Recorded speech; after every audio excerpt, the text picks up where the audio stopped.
Welcome back. We are getting some breaking news. This is coming in from Russia, where drones have hit buildings in Moscow and several of them have been downed on approach in the capital. Now, this has been reported by the Russian mayor, the mayor in Moscow.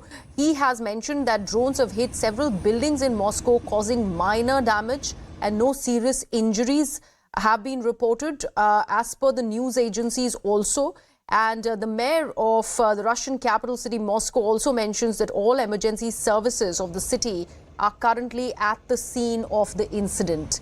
We are also bringing you those visuals which the Russians claim are drone attacks by Kiev. And remember, that acknowledgement is still missing from Ukrainian side. Let me bring in international affairs expert, Professor Scout Lucas, for more on this. Professor Lucas, how do you actually read the second set of drone attacks in Russia, in Moscow this time, where several buildings have been targeted after what was seen in Kremlin just a few months back?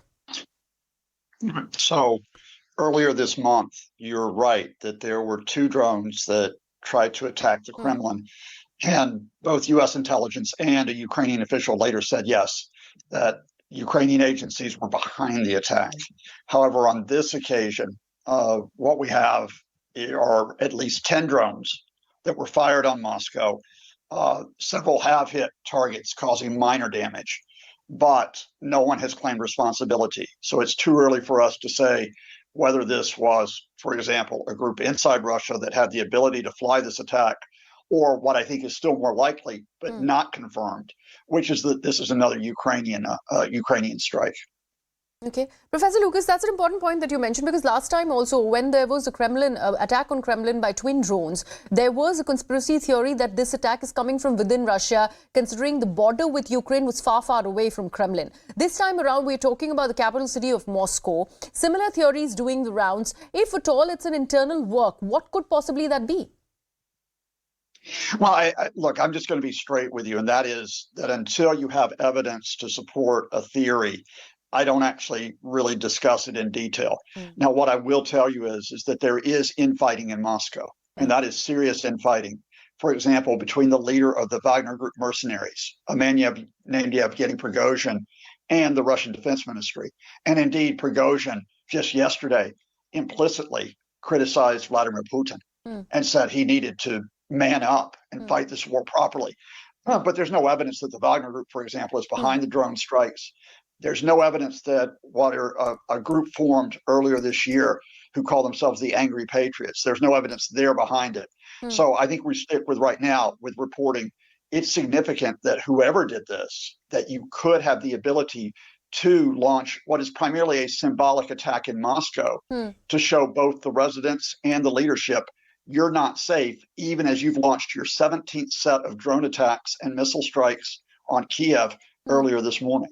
Okay. And Professor Lucas, where do we see Belarus in all this? Considering we have just about seen the Belarusian the president, he has been rushed to the hospital. Lukashenko was, there were claims that he was poisoned, and the opposition in Belarus is also claiming that the poisoning happened from Kremlin. So all of those theories are also doing the rounds. Well, I think Belarus is an interesting ventriloquist dummy for Vladimir Putin. I mean, President Lukashenko does want to run his own country. He would like to avoid his troops being brought into the Ukraine conflict. But for example, under pressure from Moscow, he is going to host or may host nuclear weapons being stationed there. That said, I think Belarus has been important as a staging point for the Russian invasion of Ukraine. But with that Russian invasion of Ukraine in trouble, I think Belarus is really sort of a sideshow to what we're talking about here. Okay. The question here right now is whether Russia can defend both its troops in Ukraine against a counteroffensive, which comes later this year, and now whether Russia can defend its border regions against not only the drone strikes, but of course the raid that we had on one of its regions by anti-Kremlin fighters just a week ago. And Professor, Lucas, what is really interesting is that in both of these drone attacks, what was seen last month at the Kremlin, the twin drone attacks, and this, we are getting to know there were at least 25 drones that were pressed into service. We yet do not know if at all there is a responsibility that is being claimed by Ukraine or not. But the mayor has come on record, the Moscow mayor, he's saying there are minor damages. isn't it very interesting that even at the Kremlin, there was some minor damages, there were not serious injuries that resulted in Kremlin, and today also in these buildings where these drone attacks really happened, again there is this claim of minor damages that have happened, nothing really very serious. Well, again, I think let's compare the two situations, and in terms of what each side's trying to achieve. When you've got these strikes on Moscow, they're not really there to cause massive civilian casualties. They're not there to cause a lot of deaths. They're there to make a point, whoever's doing them. They're psychological, primarily in nature.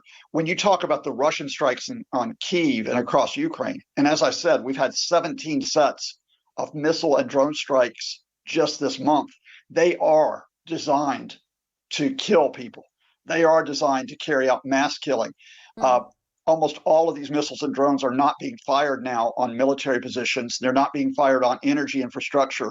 They're being fired on civilian sites. What has prevented us from talking about mass killings in Ukraine from these strikes is just that Ukrainian air defenses are working. Not a single missile or Russian drone has reached the capital or hit a significant target this month.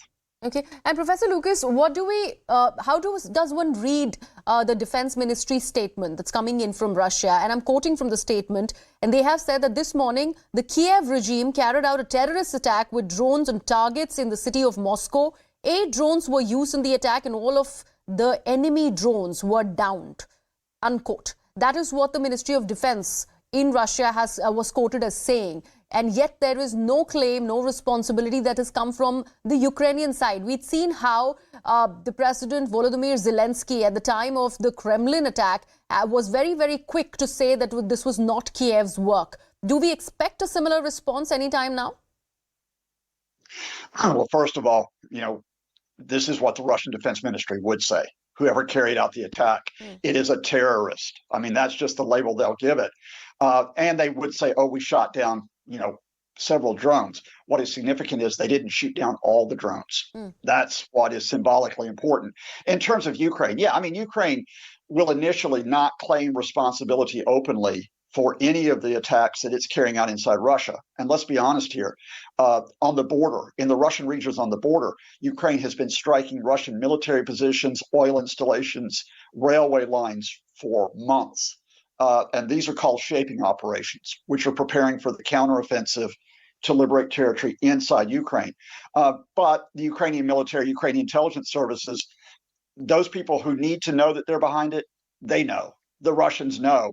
And publicly, you continue to keep Zelensky above this, and he'll never actually say, ha, ha, ha, look, we struck Moscow. That's not going to be the public play he makes. Yes, absolutely. Professor Scout Lucas, thank you so much for joining us. This is an important update that we are bringing for our viewers, as Moscow has now claimed that there were drones, several of them, in fact, 25 of them that have hit some buildings in Moscow. However, they also claim that there was no serious injury that has been reported out of the drone attack. And the Ministry of Defense in Russia has also mentioned that several of those drones, 8 to 10 in numbers, were downed before entering Moscow. And they are claiming that this is Kiev that has its hand in this. We're leaving it at that, and we are slipping into a very short break. We're coming